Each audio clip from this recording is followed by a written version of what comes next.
नमस्कार, मैं हूं साक्षी। आप देख रहे हैं अनुभवी आंखें न्यूज। खबर भी असर भी।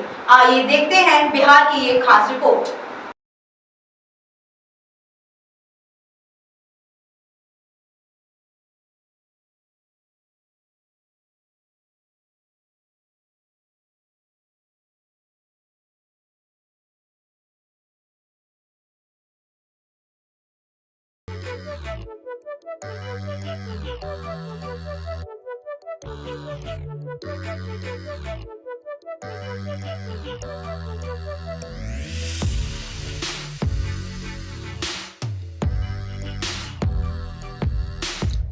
खुदी को कर बुलंद इतना कि खुदा बंदे से पूछे, बता तेरी रजा क्या है।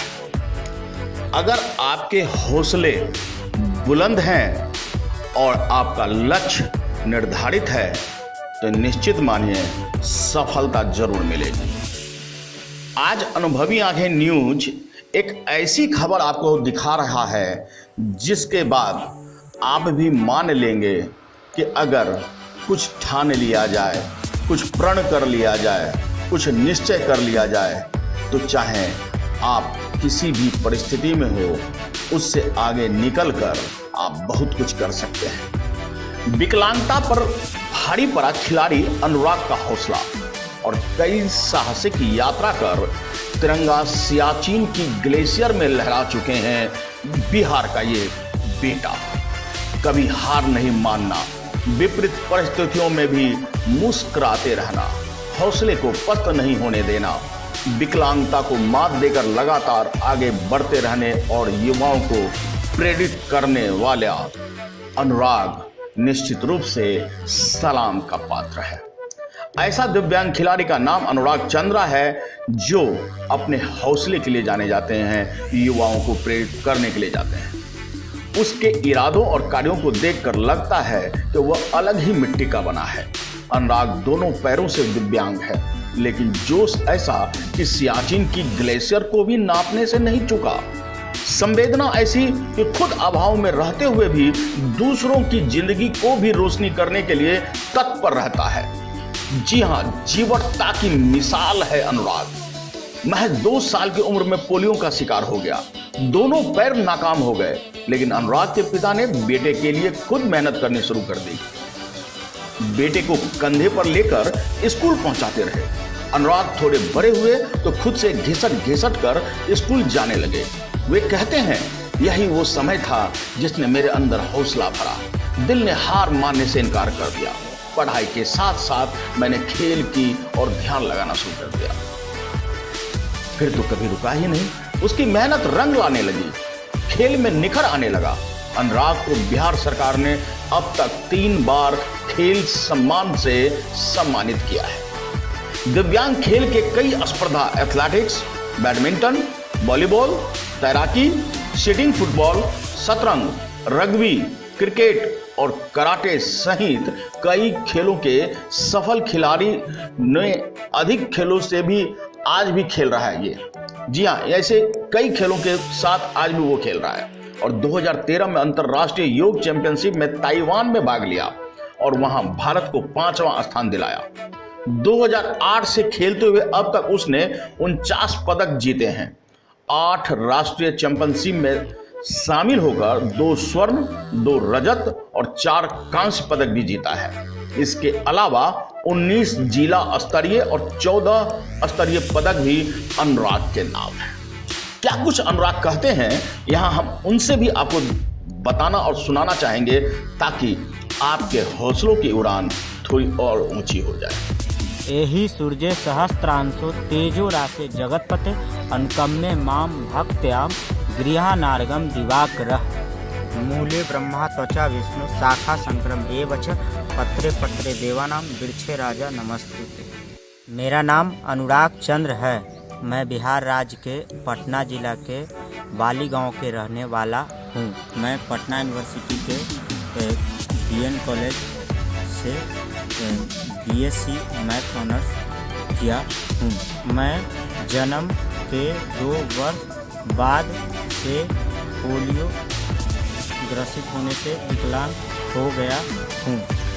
मैं विकलांग होते हुए भी आम आदमी की तरह जीवन जीना चाहता हूँ। इस क्रम में मैंने राज्य, जिला, राष्ट्र एवं अंतर्राष्ट्रीय स्तर पर भी अपनी सहभागिता दिलाई। इस क्रम में बहुत सारे मेडल मैंने राज्य और जिला को नाम किया और इस बीच में मैंने खिलाड़ी के अधिकार के लिए मैंने मेडल बेचो अभियान, निःशुल्क खिलाड़ी प्रशिक्षण, कई कार्यक्रम किए और इस क्रम में विधानसभा घेराव, खिलाड़ी की मांगों को लेकर जो मेडल लाओ और नौकरी पाओ, इसका एजेंडा था। इस क्रम में नहीं हो सका तो इसके लिए मैंने किया। चलिए, इंडिया गेट से लद्दाख तक की सफर हम अनुराग की जुबानी आपको बताते हैं कि 28 साल के अनुराग दोनों पैरों से दिव्यांग होने के बावजूद 2015 में ट्राई साइकिल से इंडिया गेट से लेह लद्दाख तक पहुंच गए। 1267 किलोमीटर की यह यात्रा 21 दिनों में उन्होंने पूरा किया। 2017 में दानापुर कैंट, पटना से सियाचिन ग्लेशियर तक 3000 किलोमीटर की यात्रा मोटर बाइक से पूरा किया। खून जमा देने वाले ठंड में भी अपने साथी संतोष कुमार मिश्रा के साथ सियाचिन ग्लेशियर पर हिंदुस्तान का झंडा गाड़ने में वह सफल था। उसका कहना है कि आपके पास हिम्मत है तो रास्ता खुद ब खुद बनता जाएगा। कहते हैं ना, हिम्मते मर्दा तो मर्दे खुदा। ऐसे ही यात्राओं में मदद के लिए वे खुद आगे आते हैं, लोगों को प्रेरित भी करते हैं। अनुराग के पिता छोटे से किसान हैं। ऐसे में अनुराग की आर्थिक स्थिति हमेशा खराब रहती थी। अनुराग ट्यूशन पढ़ाकर प्राइवेट जॉब करके अपना खर्च निकाल रहा है। वो पटना में किराए के मकान में रहकर खुद खेल का अभ्यास करता है और दूसरों को भी प्रेरित करता है। संवेदनशील इतना कि हर दिन समय निकालकर गरीब झुग्गी झोंपड़ियों के बच्चों को पढ़ाने से नहीं चूकता। अनुराग का कहना है, बचपन से लेकर आज तक उसने वह लगातार संघर्ष कर रहा है। संघर्ष ही उनका जीवन है और वह संघर्ष करता रहेगा। पटना के बेऊर, साकित नगर जैसे मोहल्ले के गरीब बच्चों को प्रतिदिन कम से कम 2 घंटा जरूर पढ़ाता है। अपने दोस्तों से मिलकर एक ग्रुप बना रखा है और शिक्षा का दान करता है। सामाजिक चेतना जगाने का भी काम करता है। पुरस्कारों की बात करें तो 2010 में बिहार सरकार द्वारा खेल सम्मान, 2011 में बिहार सरकार द्वारा फिर से खेल सम्मान और 2012 में भी बिहार सरकार द्वारा फिर से खेल सम्मान। 2016 में बिहार राज्य खेल प्राधिकरण द्वारा साहसिक खेल के लिए विशिष्ट सम्मान और 2018 बिहार राज्य खेल प्राधिकरण द्वारा साहसिक यात्रा यानी सियाचिन ग्लेशियर पर तिरंगा फहराने के ऊपर भी एक सम्मान उन्हें मिला है। इन सब के बीच अब तमाम अवार्ड, मेडल, सम्मान के बीच स्वयंसेवी सम्मानित संस्था के द्वारा भी नेशनल स्तर पर वे सम्मानित किए गए। अभिनेताओं ने भी उन्हें सम्मानित किया है। अनुराग दिव्यांग ऑफ रोड एडवेंचर बाइक से कन्याकुमारी से डोकलाम की तीसरी साहसिक यात्रा कर सरहद पर तिरंगा लहराकर पड़ोसी देश को भारत की एकता, अखंडता और साहस का परिचय देना चाहता है। साथ ही विकलांगता को एक अलग मुकाम और एक अलग हिम्मत। सरकार से भी शिकायत है, क्यों ना हो, ऐसे प्रतिभाशाली को अगर नजरअंदाज कर दिया जाए तो पीड़ा और कसक तो बनती है जनाब। अनुराग चंद्रा कहते हैं कि मेरा जन्म एक गरीब परिवार में हुआ, ऊपर से दिव्यांगता और मेरी जिंदगी को मानो कहीं ठहरा सा दिया गया हो। कठिन बन गया मेरी जिंदगी। मैंने हार नहीं मानी, मेहनत करके आगे बढ़ता रहा। पढ़ाई के साथ खेल के साथ प्रेम हुआ। एथलेटिक्स, बैडमिंटन, वॉलीबॉल, तैराकी, sitting football, yoga, body dance, शतरंज, रग्बी, क्रिकेट और कराटे सहित 9 से अधिक खेलों में मैंने अपनी प्रतिभा का जलवा लोहा मनवाया। 2013 में अंतरराष्ट्रीय योग चैंपियनशिप में भी भाग लेने ताइवान गया। 2008 में 9 खेलों में भाग लेकर अब तक 49 पदक, जी हाँ 49 पदक अपने नाम किया। तमाम उपलब्धियों के बावजूद आज भी उपेक्षित हूं। आज भी कहीं किसी कोने में मन मेरा सिसक रहा है। सूबे की सरकार राज्य के विकलांग खिलाड़ियों के साथ लगातार उपेक्षापूर्ण व्यवहार कर रही है। खिलाड़ियों को न तो नौकरी दी जा रही है न उचित साधन। ऐसे में खिलाड़ी अपने भरोसे आगे बढ़ रहे हैं। इससे खेल और खिलाड़ी का कितना भला होने वाला है। सरकार से उसकी अपील है कि वह विकलांग खिलाड़ियों के प्रति अपनी सौहार्दता का परिचय दे, उनमें विश्वास जगाए, उनके हौसलों को एक नई उड़ान दे। निश्चित रूप से मानिए, ऐसे विकलांग और ऐसे जीवट लोगों के बीच सरकार को आना चाहिए।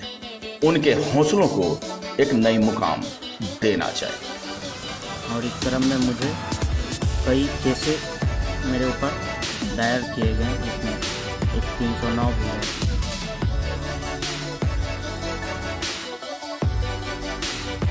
ये है अनुराग का अपना मोहल्ला। पटना के अनीशाबाद मोहल्ले में अनुराग रहता है। अपने दैनिक दिनचर्या में अनुराग बिना किसी की मदद से छोटे से छोटे काम भी वह स्वयं करता है। इसी किराए के छोटे से मकान में अपनी आशा और उम्मीदों के साथ अनुराग रहता है। इस छोटे से कमरे में ढेर सारे सर्टिफिकेट इस बात की गवाही देते हैं कि अनुराग विकलांग होते हुए भी हम लोगों से कहीं न कहीं आगे है। इसकी प्रतियोगिता जिताने वाली साइकिल इसका हमेशा जीत के लिए हौसला बढ़ाती रहती है। अनुराग के हाथ में एक और जादू है, वो खाना बहुत अच्छा बनाता है। अगर एक बार आप अनुराग के हाथ से बना खाना खाएंगे तो अपनी उंगली चाटते रह जाएंगे। मैं खेल कूद के अलावे विकलांगता पे लिखता हूँ, एडवोकेसी करता हूँ और गाने सुनता हूँ। इससे और विकलांग लोगों को हर संभव जितना सामर्थ्य हूँ मैं उतना मदद करता हूँ, ताकि इससे मुझे खुशी मिलती है। और मैं चाहता हूँ कि पूरे भारतवर्ष में 8.25 करोड़ विकलांगों को पूर्ण अधिकार मिले, ताकि आम आदमी की तरह हम सभी जी सकें। और इसके लिए मैं अधिकार के लिए कार्य करता रहता हूँ। और मैं आप सभी लोगों से निवेदन करता हूँ कि कोई भी विकलांग कहीं भी मिले तो शायद आपकी आवश्यकता की उसे ज़रूरत पड़े तो आप ज़रूर मदद करें। इसके लिए मैं सदा का आभारी रहूँगा और मैं तब तक यह कार्य करते रहूँगा जब तक आखिरी दम। यह स्तुति जो आप देख रहे हैं वह भी एक ऐसे शख्स का है जो अमर ज्योति झा सर ने आपके सामने प्रदर्शित किया। तो उनका भी मैं शुक्रगुजार हूँ जब तक मेरी ज़िंदगी है। और यह जब तक आप लोगों ने देखा, इस बात को सुना, यह सब उन्हीं का देन, यह मैं आपको बता नहीं सकता। दोस्तों, सियाचिन ग्लेशियर में आपका स्वागत है एक बार फिर से। मैं ज्यादा देर नहीं रह सकता हूँ यहाँ, लाइव वीडियो नहीं दे सकता हूँ क्योंकि यहाँ और -25 डिग्री के तापमान में हम लोग देख रहे हैं कि चारों तरफ से आप बर्फ ही बर्फ है। हमारे चैनल को सब्सक्राइब एवं लाइक करना ना भूलें।